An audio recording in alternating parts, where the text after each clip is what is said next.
Hi guys, and welcome back to my channel. Woohoo! So I've been away for such a long time, and I sincerely apologize to all my subscribers. I'm so sorry for the long absence. I promise not to take such a long absence as this again without duly notifying my subscribers. So that being said, please forgive me and please remain my subscriber. Thank you. So in today's video, guys, I would like to talk about dealing with disappointment. So I faced a major disappointment sometime this year, and during that time I had to move from that, move on, get over the whole disappointment and not feel any pain or hurt from it. So I discovered 5 stages that helped me go through the entire disappointment, and I'm going to be sharing those 5 stages with you. I would also be sharing the story of my disappointment and how I overcame using those 5 stages, which means those 5 stages are tried and tested, and they would also help you or help someone you know maybe going through disappointments. So remember guys, this is your one stop for mental health, wellness and positivity for young adults, and it's fine if you're younger too. So let's get into the video.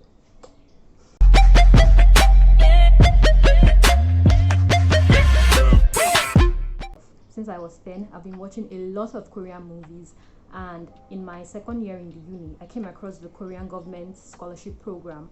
I think currently it's now referred to as the Global Korea Scholarship. So I decided that I was going to apply for that scholarship. I made it my goal that I was going to apply for that scholarship and do my master's degree in South Korea, and that's going to be like the platform that I would take off into applying psychology or getting into South Korea and stuff like that. So that was one of my goals.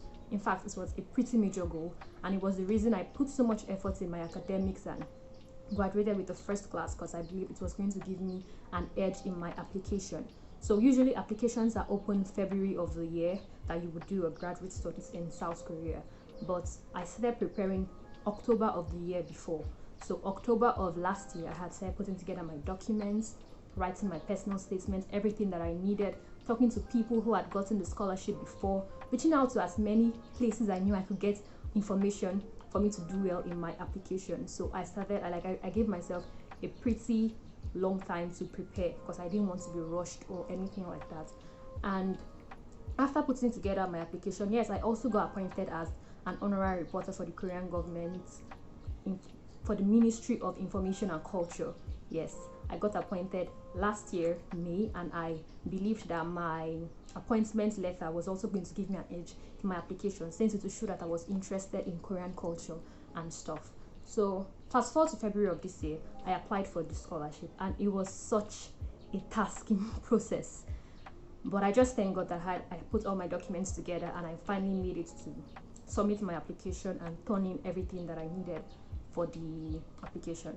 Like, I was so confident I was going to get it. My friends were also confident I was going to get it, and same as my family, because they were like, oh, you're smart and you like their culture and you've been involved in a lot of stuff, so definitely you're getting this scholarship. Why else would they reject you? That kind of thing now. So I was really prepared for it. Then normally they would have an interview for those who were shortlisted. I got shortlisted. Amazing. And I got invited for the interview in Abuja. So that was the beginning of this pandemic, corona pandemic, from like March, and the interview was then in March. So I was really skeptical about going to Abuja because of the situation in the country then. The cases had just started spreading. So a lot of people were telling me to consider canceling my entire plan and just not going for the interview. But I was like, no, I was certainly going for this. So I booked a flight ticket, spent a lot of money to get myself to Abuja for that interview, and on the day of the interview it was cancelled. They told us, oh sorry, we can't have the interview again because of the corona pandemic and what's happening, so we would contact you guys on where we would do the interview, which would possibly be online. So I left Abuja not doing the interview, spending a lot of money and just not getting anything. So I came back waiting for the online interview, and days passed, and then they told us they were cancelling the interview entirely and they would just evaluate us based on our documents, which was very much fine for me because I felt my documents were pretty strong. So I would say, okay, cool, documents, we'll get there, we'll see. So time was going and time was going. I kept checking my mails every day for any notification, any news. Did I pass? Did I make it?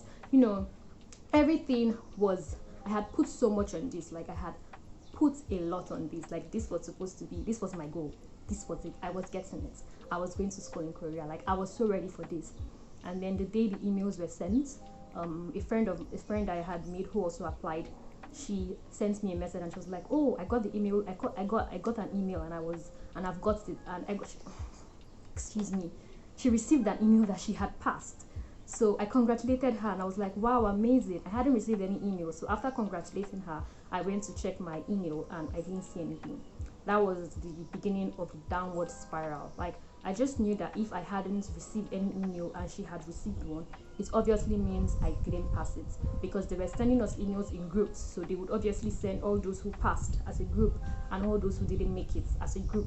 So about an hour later, I got my own email that I didn't make it, so I didn't get the scholarship. Thinking back on how I felt then, it was so devastating. Like, I cried so much, and I was on my own then. So like, I was just crying to myself. Like, I felt like my entire world was crumbling. I had no plan B, because I felt, okay, I have to put everything in plan A, because if there's a plan B, it means I'm expecting plan A to fail, and I'm like, plan A cannot fail. So I actually did not prepare or put my mind on any plan B, and here I was with no plan B, nothing, just devastated.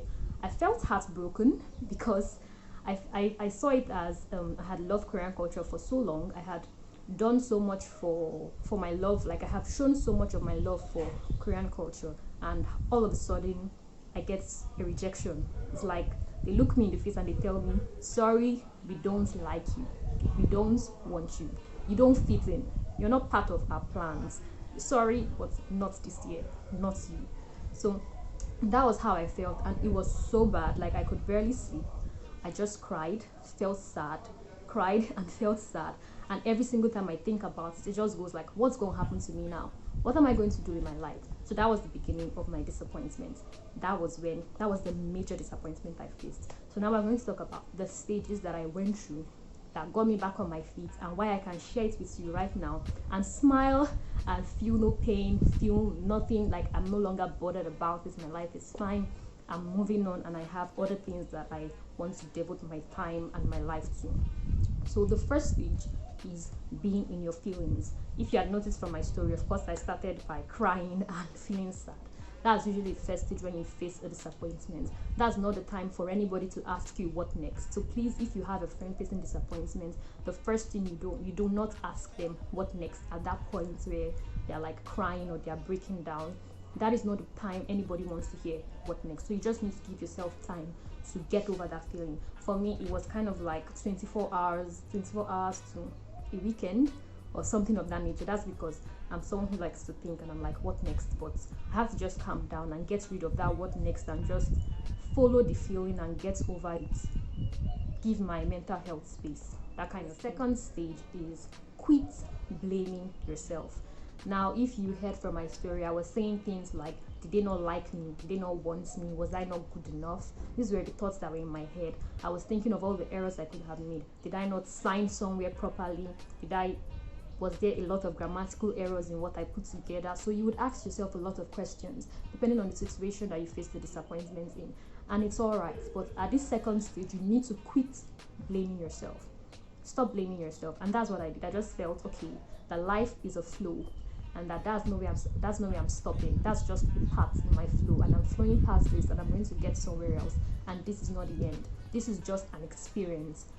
This is just an experience I'm facing, and from this experience I have learned something, and it's not my fault, it's not their fault, it just wasn't for me. So I'm moving past this.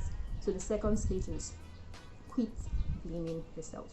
Then the third stage is acceptance. Since we have cried and felt bad about the whole thing, we have stopped blaming ourselves and stopped saying it's our fault. It's now time to accept what has happened. Accepting that I didn't get the scholarship was tough, but I accepted it. I didn't get it, and that was it. That was just basically it. Accept whatever disappointment has happened. Accept that this is what has come your way at this time, and even if it's sad, even if it's painful, even if it's hurtful, you just accept it. Then the fourth stage is getting an understanding of your ultimate goal, not ultimate goal, getting an understanding of your ultimate purpose. Now, that was such a major disappointment for me, because I saw getting that scholarship and doing a master's in applied psychology in South Korea as a major goal. Like, it was this important to me.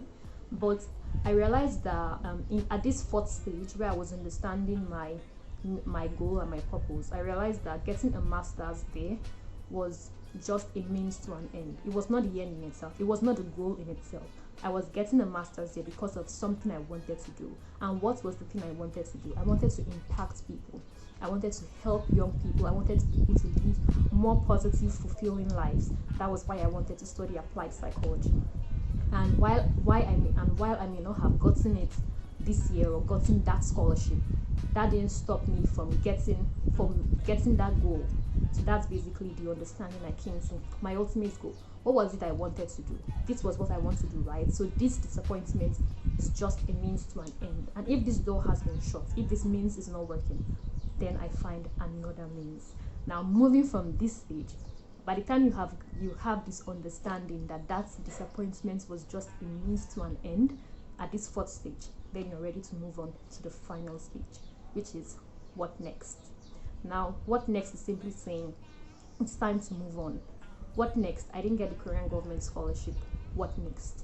What else is it in? What else am I preparing for? So once you've successfully gone through stage 1 down to stage 4 and you get to stage 5, it will be easy for you to have a clear head and think of all the options before you, the next step, what you want to do with your life, what's important to you, and basically a lot of all those things.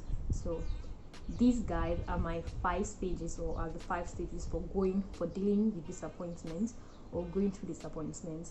And I also shared my story with you and how this helped me and how these stages helped me get over the disappointment.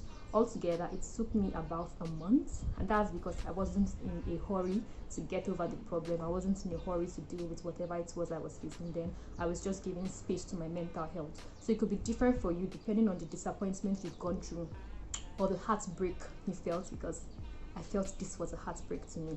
Yes. So it could be different for you, and I hope these stages help in some way. Thank you guys for staying to the end. I love you all. One more thing, guys, please don't forget to like and subscribe. When you like my videos, YouTube recognizes that I'm actually doing something that makes sense, and they get to show my videos to other people who it would help. And that would really make me happy if my videos get to reach one more person and gets to help one more person. So thank you guys. Don't forget to like, subscribe, and I'll see you in the next video. Bye.